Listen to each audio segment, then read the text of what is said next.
اور جتنی کتابیں ہیں ساری کتابیں میرے پاس ہیں،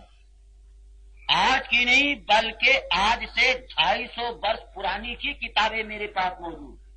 گرو نانک کی 139 کتابیں میرے پاس موجود ہیں۔ گرو نانک نے جو اپنے ہاتھوں سے 139 کتابیں لکھی وہ ساری کتابیں میرے کتب خانے کے اندر آج بھی موجود ہے، اور نہایت دعوے اور چیلنج کے ساتھ میں یہ کہتا ہوں کہ گرو نانک جو ہے سکھ گھرانے کے اندر ان کا جنم تو ضرور ہوا تھا، لیکن گرو نانک حضرت بابا فرید الدین شکر رحمت اللہ علیہ کے ہاتھوں پر انہوں نے جو ہے مشرف با اسلام ہوئے تھے، اور کلمہ طیبہ لا الہ الا اللہ محمد الرسول اللہ انہوں نے پڑھا تھا۔ گرو نانک نے جو ہے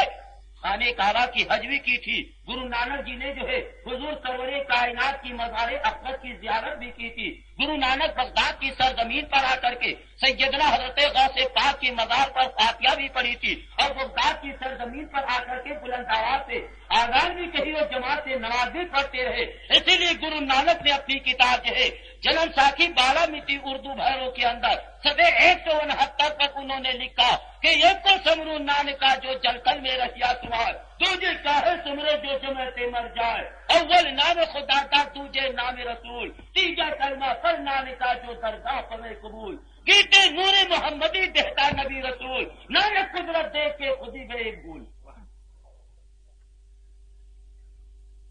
تو اس سے آپ اندازہ لگا لیجئے کہ گرو نانک کون تھے۔ تو ان کی کتاب کے اندر یہ لکھا ہوا ہے کہ جنم بیکن پراپ نیوتی تجنی جپے نام محمد۔ بالفرض مان لیجئے کہ ایک ودیارتھی، ایک طالب علم، ایک اسٹوڈنٹ، ایک کالج کا اسٹوڈنٹ اپنے ایگزامینیشن کے میں جب بیٹھتا ہے امتحان دینے کے لیے، اور جب اس کے سامنے پرچہ آتا ہے اور پرچے میں اس کے سامنے جو سوالات ہوتے ہیں، کوشچن جو ہوتے ہیں، تو اس کوشچن بالفرض مان لیجئے کہ 3 کوشچن اس اسٹوڈنٹ کے پاس ہیں، ایک ودیارتھی کے پاس، ایک طالب علم کے پاس 3 سوالات ہیں، لیکن ان 3 سوالات میں سے یہ اس کے نیچے نوٹ میں یہ لکھ دیا گیا کہ تیسرا سوال کمپلسری ہے، انوارد ہے، ضروری ہے حل کرنا، یعنی تیسرا سوال اگر تم حل نہ کرو گے تو یہ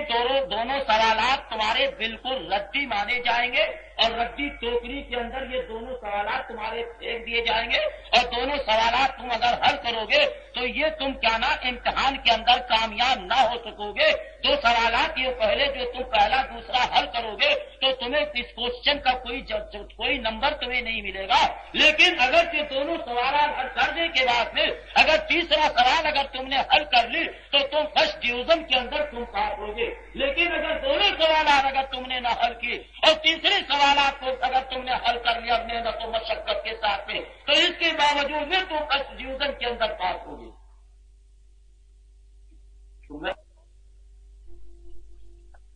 تو عزیزان گرامی اور میرے بزرگوں، اس لیے ان کی اس کتاب کے اندر یہ لکھا ہوا ہے کہ جنم بیکن پراپ نیوتی تجنی جپے نام محمد۔ نہیں جا ساؤنڈ اور بڑھائیے نا، ہمارا حلق جو ہے خراب ہو رہا ہے۔ جنم بیکن پراپ نیوتی تجنی جپے نام محمد، اس کا ٹرانسلیشن یہ ہے کہ جب تک کہ تم اپنے ماں سے، اپنے باپ سے، اپنے بیٹے سے، اپنے عزیز سے، دنیا کی ہر شے سے زیادہ تم پریم اور محبت جناب محمد سے نہ کرو گے، اس وقت تک کہ تمہارا ایمان کامل اور مکمل نہیں ہو سکتا۔ یعنی یہ کتاب کہہ رہی ہے کہ جناب محمد سے جب تک کہ تم محبت نہ کرو گے، جب تک کہ تم ان سے پریم نہ کرو گے، جب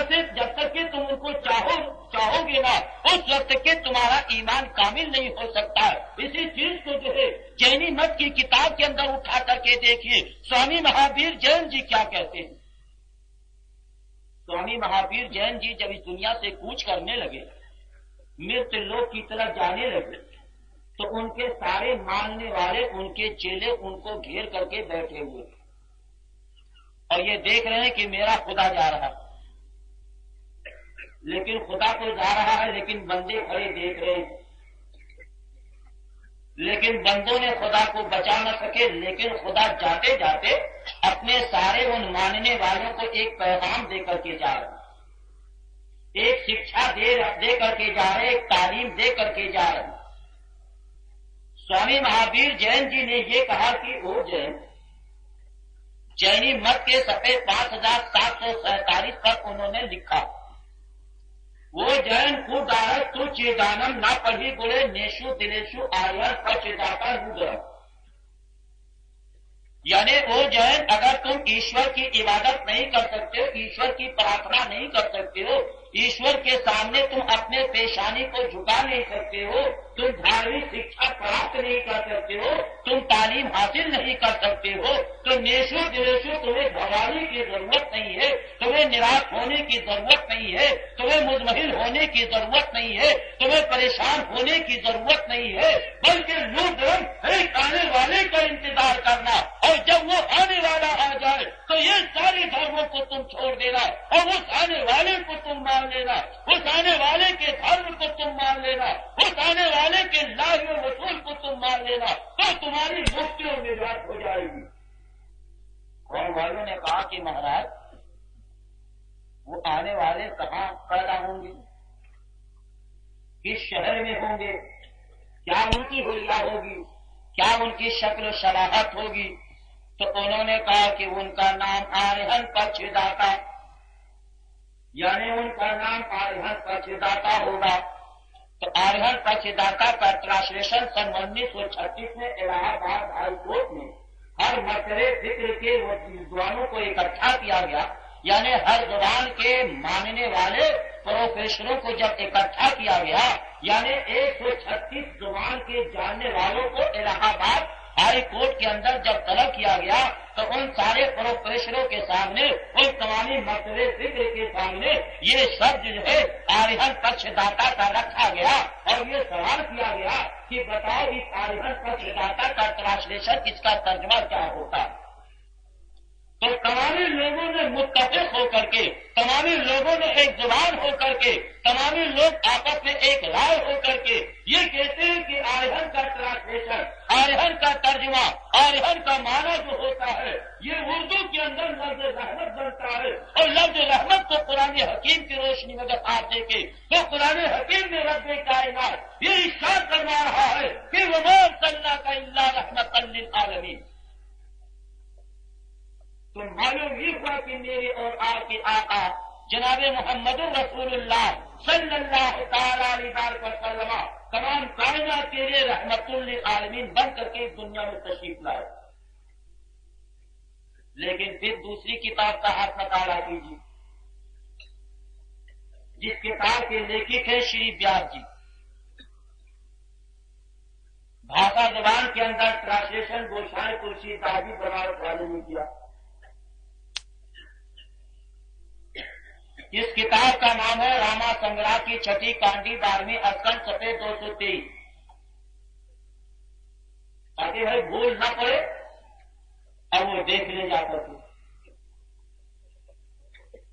اوپر کے ہیڈنگ میں انہوں نے یہ لکھا کہ بولو کل کی اوتار شری محمد رشی کیجیے۔